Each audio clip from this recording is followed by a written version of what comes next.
A Bíblia fala que durante ali o período de juízes, ou dos juízes em Israel, houve uma juíza chamada Débora, que foi usada pelo Senhor, uma mulher, que foi uma líder em Israel num período aí de muito preconceito, num período sociocultural muito diferente do que nós vivemos hoje.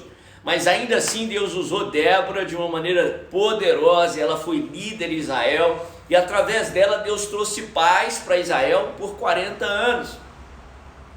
Só que depois daquele período de paz, depois daquele período de bênção, a Bíblia fala que o povo de Israel se afasta do Senhor. Interessante que o ser humano é sim provado durante as dificuldades, mas o ser humano é provado também durante as bênçãos, durante o período de paz. O seu caráter é forjado na dificuldade, mas o seu caráter também deve ser forjado durante os períodos de bênção. E a Bíblia fala que o povo de Israel se afasta de Deus e experimentam as consequências de terem se afastado de Deus.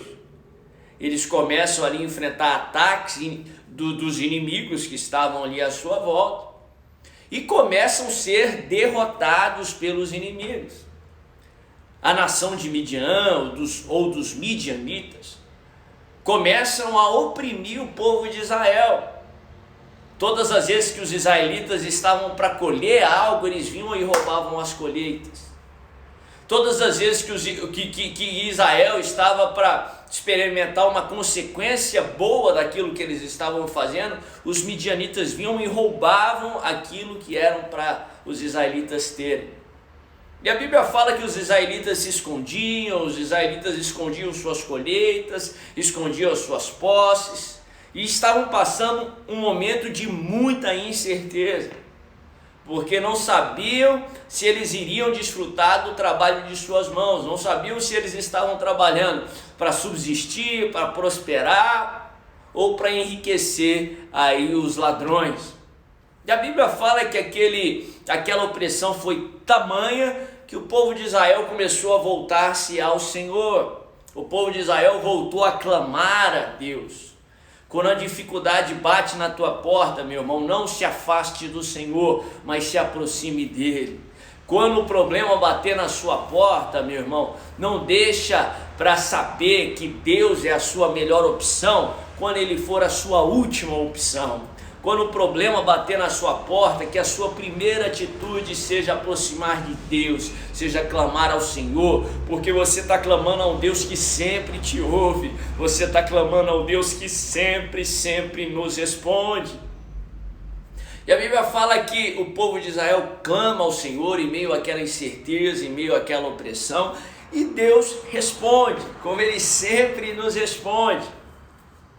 A Bíblia fala que Deus envia um profeta para exortar o povo de Israel.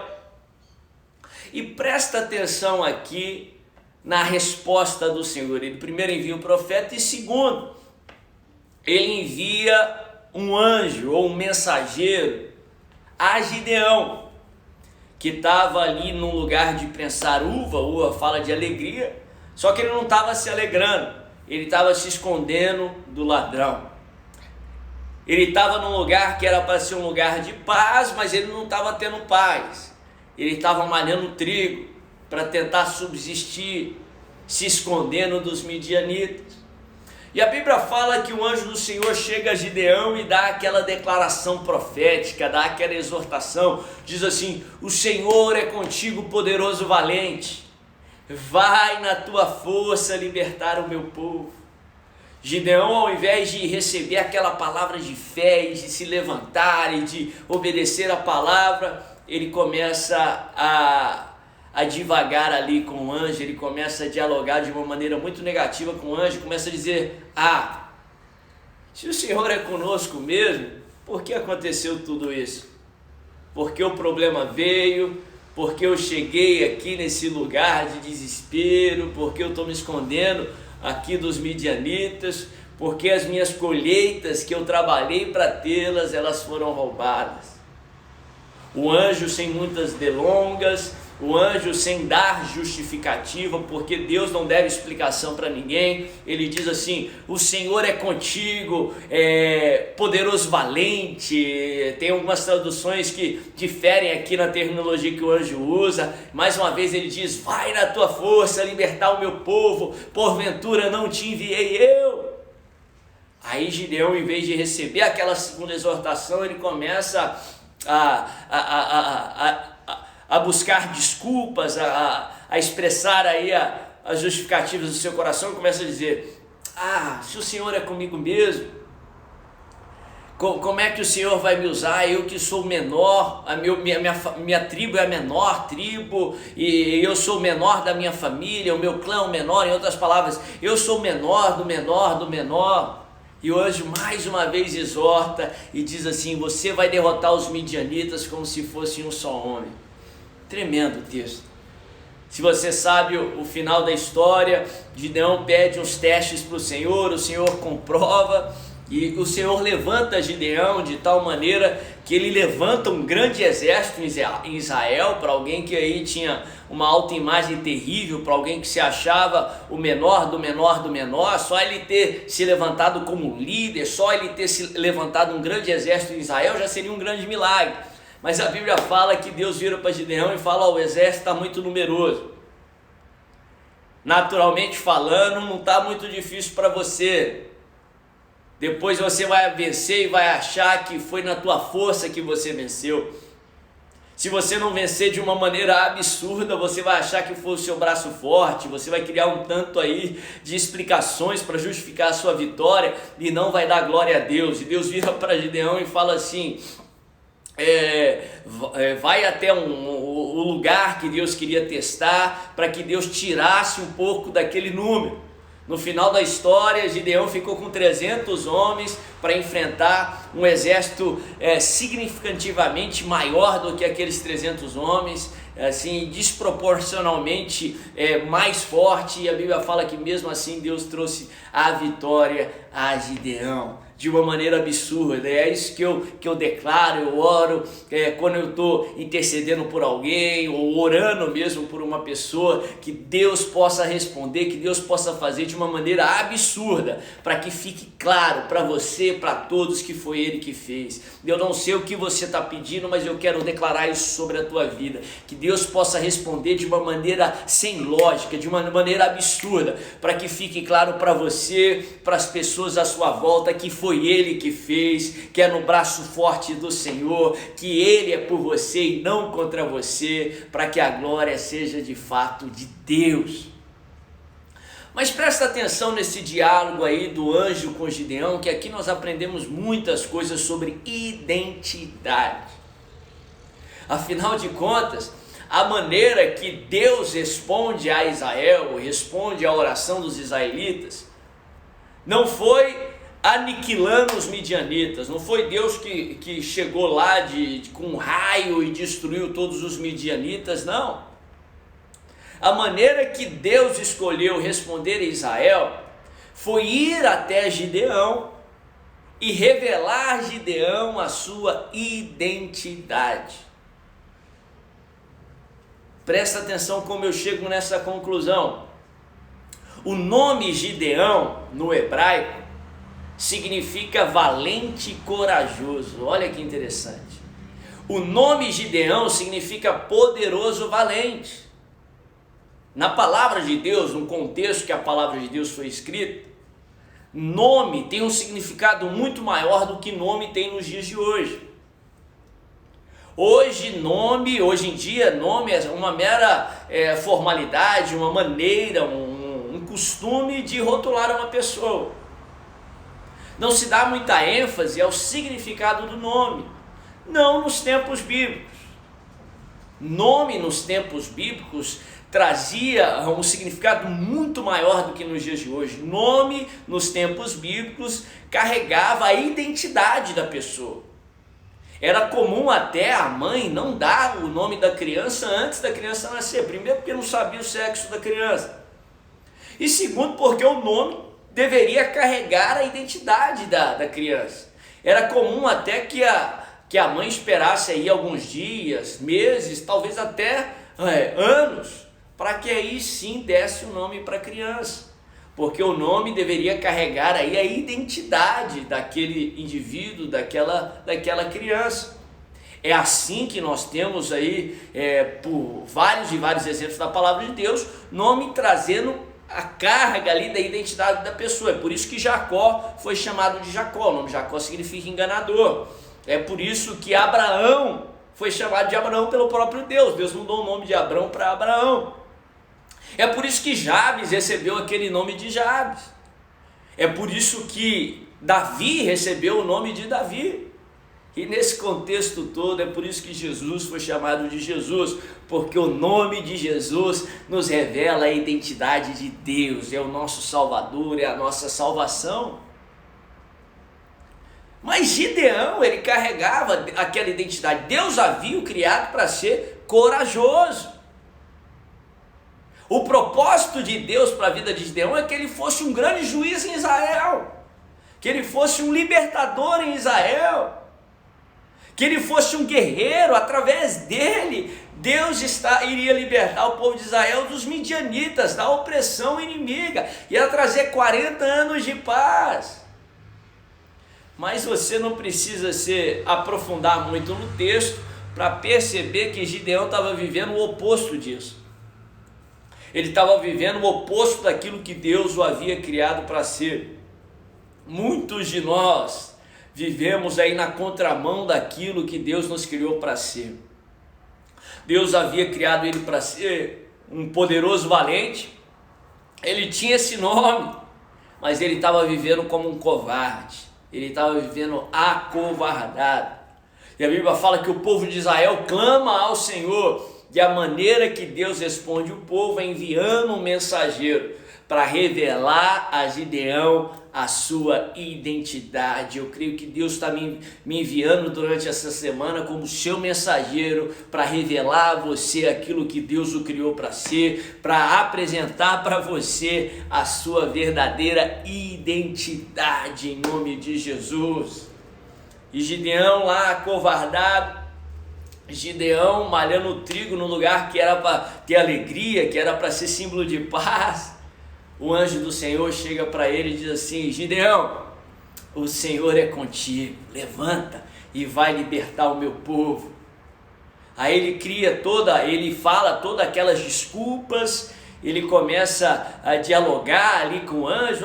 Mas por que aconteceu tudo isso? O anjo fala mais uma vez: o Senhor é contigo, vai na força que você já tem e vai libertar o meu povo das mãos de Midian. Senhor, eu sou o menor do menor do menor. Olha que autoimagem terrível, olha que visão de si terrível. Porque ele se via como menor, ele estava agindo como menor. Porque ele se via como derrotado, ele estava agindo como um derrotado. O anjo mais uma vez lhe diz: Gideão, levanta, vai na tua força, libertar o meu povo. Porventura não te enviei eu? Como um só homem você vai derrotar os midianitas. Meu irmão, a sua vitória vai ser sobrenatural, a tua vitória vai ser sem explicação, porque é Deus que está com você. Presta atenção, essa é a principal lição do dia. Entenda, você tem um potencial divino. Deus colocou um potencial em você. Mais uma vez, eu vou falar porque eu sei que tem pessoas que precisam ouvir isso. Você tem um potencial divino, a capacidade de viver aquilo que Deus criou você para viver. Deus te revestiu de dons, talentos, força, de capacidade para viver todo esse potencial, para alcançar esses resultados que Deus tem para você aqui na terra. Deus te colocou aqui para cumprir um propósito, e Deus te revestiu daquilo que você precisava para viver esse propósito. Você tem um potencial divino, você tem um potencial de Deus. Aliás, é Deus que sabe qual que é o teu potencial. É Deus que sabe até onde você pode chegar. Gideão estava cheio de dúvidas. Gideão não tinha vivido aquilo até aqui. até aquele momento da sua vida, mas Deus já havia colocado nele o que ele precisava para viver tudo o que Deus tinha para a sua vida. Da mesma forma, Deus, quando te criou, Ele colocou tudo o que você precisava para viver essa carreira que Deus tem para a sua vida, para correr essa carreira, para cumprir esse propósito em nome de Jesus. Interessante o que o anjo fala para Gideão. O anjo não diz assim, vai na força que eu ainda vou te dar. Não, ele diz, vai na força que você tem, que você já tem. Deus não permite que você passe por nada despreparado. Deus não permite que você enfrente nenhum problema despreparado. Antes de você enfrentar os seus problemas, Deus te reveste de graça para que você possa enfrentar e para que você possa prevalecer. Deus colocou em você um potencial divino, um potencial dele. O seu potencial, o lugar que você vai chegar, os objetivos que você vai alcançar, não são determinados por você, não são determinados pela sua circunstância, não são determinados pelos seus inimigos.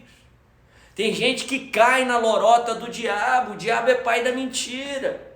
Quando ele fala que você não vai dar conta, ele fala, mas eu não vou dar conta. Quando ele fala que você é o menor, eu sou o menor, a minha família é a menor e eu sou o menor da minha família. Quando ele fala que você não vai ser curado, que essa enfermidade vai acabar em morte, você cai na mentira dele. Não, o diabo é mentiroso. O diabo é o pai da mentira. Não acredite nas mentiras do inimigo. Deus colocou em você o que você precisa para viver os propósitos dele para a sua vida. Deus colocou em você o que você precisa para viver o bom, perfeito e agradável que ele tem para você. Eu gosto de citar esse exemplo. Os carros, é muito interessante isso, principalmente no Brasil, e por muito eu me perguntava o porquê disso. Se você percebeu, a velocidade máxima de um carro é algo muito alto. Muito alto para os padrões de estradas que temos aqui no nosso país e muito alto para aquilo que se é permitido dirigir em rodovias públicas. Os limites de velocidade, até de carros menos potentes, com menos potência, são muito altos para o Brasil. São aí de 180, 200 quilômetros, e esses carros com um potencial maior, com cavalos de potências maiores, eles alcançam aí velocidades tremendas, podem alcançar até 300 quilômetros por hora, se não mais. E interessante que, por muito eu me perguntava por que colocam todos esses carros, esses automóveis aqui para serem vendidos no Brasil, se nunca pela lei seria permitido que eles alcançassem todo o seu potencial. Interessante que as estradas do nosso território brasileiro não permitem isso, são estradas esburacadas, não permitem alta velocidade e segurança. A legislação não permite, os motoristas aqui não são preparados para isso. Mas presta bem atenção, porque só nesse exemplo que eu estou te dando, já nos prega uma lição. Quem determina o potencial de um carro, não são as estradas que ele se encontra, não é se a estrada é esburacada ou se não é a circunstância que ele está. Quem determina a velocidade de um carro não é o Estado, não é um governo, não é uma pessoa externa, uma terceira pessoa, não. Quem determina o potencial de um carro não é o motorista do carro. Quem determina o potencial de um carro é o fabricante do carro. Da mesma forma, meu irmão, quem determina o seu potencial não são as circunstâncias que você está. O seu presente não determina onde você vai chegar. As estradas que você tem percorrido não determinam o seu potencial. Quem determina o potencial de um carro não é o governo, não é uma segunda, uma terceira pessoa, não são seus inimigos. Quem determina o potencial de um carro não é você, o motorista do carro. Quem determina o potencial de um carro é o seu fabricante, é o Todo-Poderoso, é o seu Criador, aquele que te criou a sua imagem e semelhança, aquele que te criou para que através de você aqui na terra, Ele pudesse fazer infinitamente mais. Não acredite aí nas mentiras do inimigo, muito menos sobre o seu potencial. Ele não sabe do seu potencial, ele pode ter uma ideia, mas ele não sabe. Quem sabe do seu potencial é o Todo-Poderoso, o Rei dos Reis, o seu Criador. E Ele te criou aqui para viver o seu propósito aqui na terra, que é bom, perfeito e agradável. Ele vai fazer grandes coisas na sua vida e através da sua vida. Meu irmão, eu quero encerrar com mais esse princípio, com mais essa verdade poderosa. Saiba que você é suficiente. Eu falei que você tem um potencial divino dentro de você, Deus colocou em você. Agora, por último, antes de eu encerrar, que eu já estou encerrando, saiba que você é suficiente. É muito importante que você tenha essa ciência. Deus colocou em você o que você precisa para enfrentar essa semana e ter uma semana de vitória. Deus colocou em você o que você precisa para enfrentar esses gigantes e para prevalecer. Tem graça de Deus na tua vida e a graça de Deus é suficiente. É importante que você saiba isso, é importante que você se pregue essa mensagem. Eu faço isso muitas vezes quando a incerteza, a insegurança bate na minha porta e eu tenho que enfrentar algo que eu sinto não estar preparado. Eu prego essa mensagem para mim, eu falo, Deus, eu vou para frente do espelho e digo, você é ungido pelo Senhor, Deus te chamou para esse tempo, Deus vai te usar. Que você pregue essa mensagem para você mesmo, você é suficiente porque Deus colocou em você o que você precisa. Interessante lá na trajetória de Davi, na batalha de Davi com Golias, para mim o que foi mais impressionante ali não foi que Davi com uma pedrinha ele derrotou um guerreiro experiente, não foi que um guerreiro inexperiente, ainda que Davi não tinha experiência com guerra, conseguiu enfrentar um guerreiro muito experiente, não foi que um jovem, um adolescente conseguiu enfrentar de uma maneira milagrosa a Golias e prevalecer. Isso para mim não é surpresa, porque eu sei o Deus que eu sirvo. Eu sei que Ele é poderoso, Ele pode pegar um improvável e fazer algo extraordinário. Mas o mais impressionante ali no duelo de Davi com Golias, que me impressiona muito, foi que Davi tinha certeza que com uma pedrinha ele poderia derrotar Golias.